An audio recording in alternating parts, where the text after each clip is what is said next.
Examine the following, question number 28. Examine the following statements. Any claim for refund relating to balance in the electronic cash ledger may be made through RFD 01. True or false? False है. ये तो जो respective return है उसी के through होगा. दो portal में allow something else. In respect of supplies to SCZ unit or developer, the application for refund shall be filed by the supplier after the issuance of invoice. True or false? ये भी false है. After endorsement है. After endorsement है. Return file करना तो compulsory है ही, उसमें तो कोई डाउट ही नहीं है. Both false. Examine the following statements. Application for refund can be filed in RFD 01 even if all the returns has not been filed on the date of filing of refund application. True or false? False. It is not necessary to file monthly refund application. ये तो true है. आप monthly file कीजिए, club करके file कीजिए, bunching allowed है. तो false true. Which of the following statements are true? All returns should be filed till the date of filing of refund application. True. RFD 0 can be filed either monthly or by clubbing different months. True. अच्छा, which of the following statements are true? RFD 01 should be filed chronologically. ये जो है chronologically, it is only for zero rated supply and inverted duty structure. बाकियों के लिए नहीं है. बाकियों के लिए नहीं है ना. तो यहां पर हम लोग एक लाइन जोड़ देंगे. RFD 01 should be filed chronologically only for zero rated supply and inverted duty structure. तो ये भी ट्रू हो जाएगा फिर. All of the above.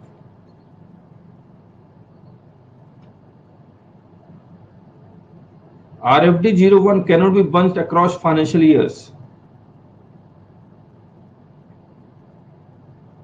बताइए. फॉल्स है. बंचिंग अलाउड है. RFD 01 can be filed for supply of SCZ on payment of tax. True है.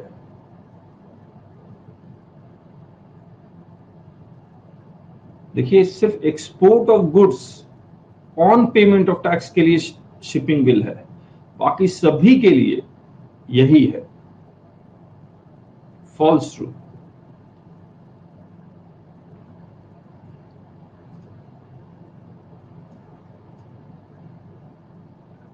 मैं आपको दिखलाता हूं.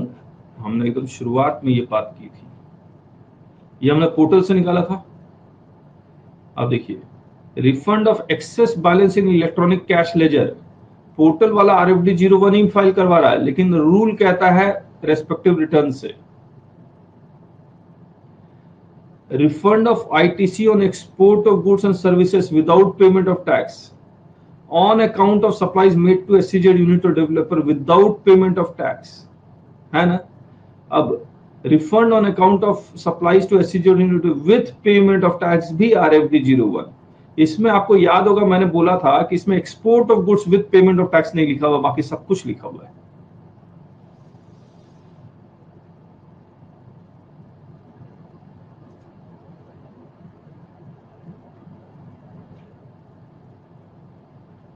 In respect of supplies regarded as deemed, ये हो गया था ऊपर वाला. False true. हाँ. 32. In respect of supplies regarded as deemed exports, the application may be filed by the recipient of deemed exports supplies by claiming ITC.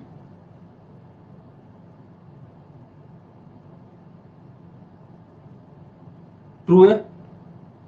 अगर recipient ने credit claim कर लिया तो रिसिपिएंट फाइल कर देगा. SCZ can file refund application by claiming ITC. True or false?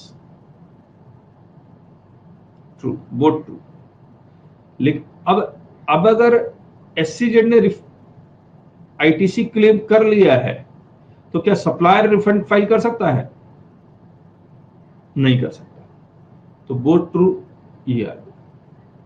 Examine the following statement. Refund shall be granted on the basis of details of invoices if not uploaded in GSTR 2A.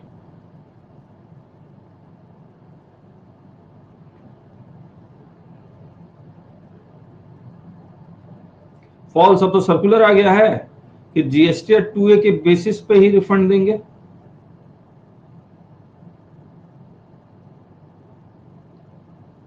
Supplied to SCZ is eligible for refund only when goods or services are supplied for authorized operation and endorsement of invoices. True, false, true. Which of the following amounts is eligible for refund? Balance lying at ITC at the end of the relevant period of refund application. अच्छा एक बार पढ़ देते हैं. Balance lying in ITC at the time of making of refund application. ITC computed as per Rule 89(4), whichever is lower in A, B, C. D answer. Correct. तो balance lying in ITC at the end of the relevant period of refund application, यानी कि मई का अगर आप refund जून में ही file करेंगे तो मई and में जो आईटीसी पड़ा हुआ है, जिस दिन आप रिफंड फाइल कर रहे हैं उस दिन जो आईटीसी पड़ा हुआ है, और फॉर्मूला के अकॉर्डिंग जो आईटीसी बन रहा है, इन तीनों में से जो सबसे कम होगा उसका रिफंड मिलेगा. As per Rule 89(4), net ITC is ITC availed. 89(4) किसके बारे में बात करता है? जीरो रेटेड सप्लाई या inverted duty structure? Zero rated supply. Net ITC is ITC availed on goods or services or both? Rajesh ji true, Jinesh ji true, Raju जी.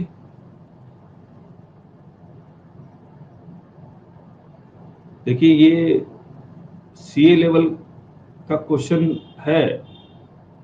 ये goods लिखा हुआ है. Goods can be inputs and capital goods both. ये false है. बड़े ध्यान से पढ़िए, बड़े ध्यान से. और मैं आपको बता दूं, जब मैं क्वेश्चन बना रहा होता हूं तो मेरे दिमाग में ये सब आता है कि लर्नर या स्टूडेंट्स क्या सोच रहा होगा, क्या सोचेगा. As per Rule 89(5), net ITC is ITC availed on goods only.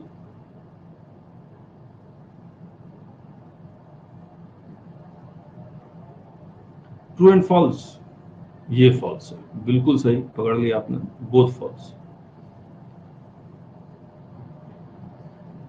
As per Rule 89(4), turnover is turnover of zero rated supply of goods plus turnover of zero rated supply of services. In the light of above statement, examine the following statements. Advances received against services is a part of turnover. बताइए. False. Advances कब होगा part of turnover? False होगा. False. जब service complete होगा. जब service complete होगा. बिल्कुल सही. तो अभी फॉल्स है. Advances received against goods is a part of turnover. ये भी false है. गुड्स में तो टर्नओवर का कोई सिस्टम ही नहीं है. Both false. As per Rule 89(4), turnover is turnover of zero rated supply of goods plus turnover of zero rated service. In the light of this, examine the statement. Services completed and payment received is a part of turnover. True. Services completed but payment not received is part of turnover.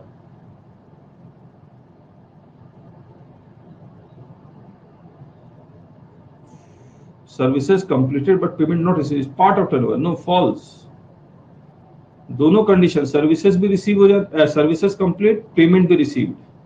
True, false? A is the answer. With effect from 23rd March 2020, as per Rule 89(4), turnover of zero rated supply of goods is minimum of 1.5 times of the value of the like goods domestically supplied by the same or similarly placed supplier as declared by the supplier. True.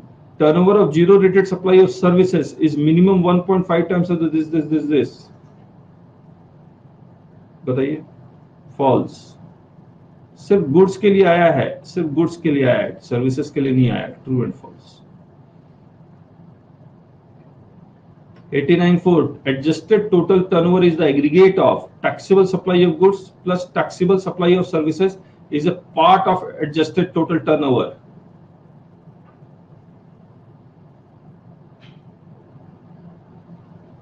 True. Exempted supply of goods plus exempted supply of services is a part of adjusted total turnover. False. Exempted कहाँ part होता है? True, false. A is the answer. As per 89.4, adjusted total turnover is the aggregate of deemed export turnover is a ये हटा देते हैं। Deemed export turnover is a part of adjusted turnover if recipient is claiming the refund. False. Supplier refund claim कर रहा है, sorry, हमने गलत कह दिया। Deemed export turnover is a part of adjusted turnover if recipient is claiming the refund. True. Supplier अगर refund claim कर रहा है तब माइनस करते हैं, रिसिपिएंट क्लेम कर रहा है तो पार्ट ऑफ टर्नओवर है। सही बात है या नहीं है? Supplier is claiming refund in respect of deemed export. Therefore, inward supply relating to deemed export is not a part of net ITC. True. तो जहां सप्लायर डीम्ड एक्सपोर्ट पे रिफंड क्लेम करता तो नेट आईटीसी भी के deemed export से related net ITC भी हटा देते हैं, टोटल एडजस्टेड टोटल टर्नओवर में भी से हटा देते हैं। Both true.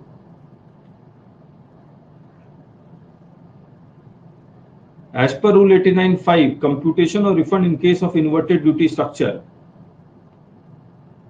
Net ITC is ITC availed on goods during relevant period. Inputs only, तो ये false हो गया। Adjusted turnover shall include also include zero rated supply of goods or services or both.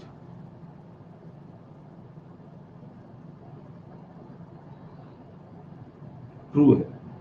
Adjusted total turnover में तो 89.4 और 89.5 दोनों same है। False true.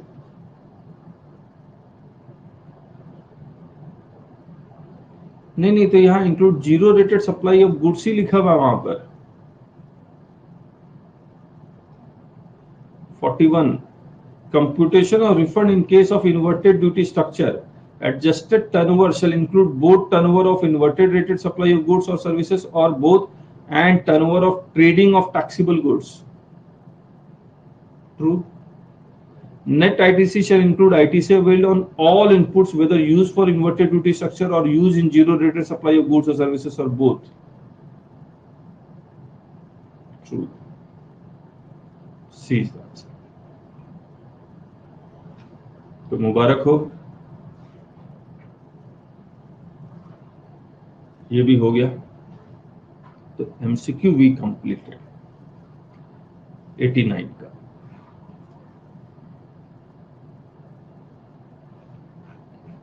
अब हम लोग कर रहे हैं आपके साथ रूल 90 to 93, और ये 90 to 93 में मोस्ट ऑफ द थिंग्स हम लोग कर चुके हैं आपके साथ। मैं एक बार स्लाइड में आपको फिर से रिविजिट करवा देता हूं।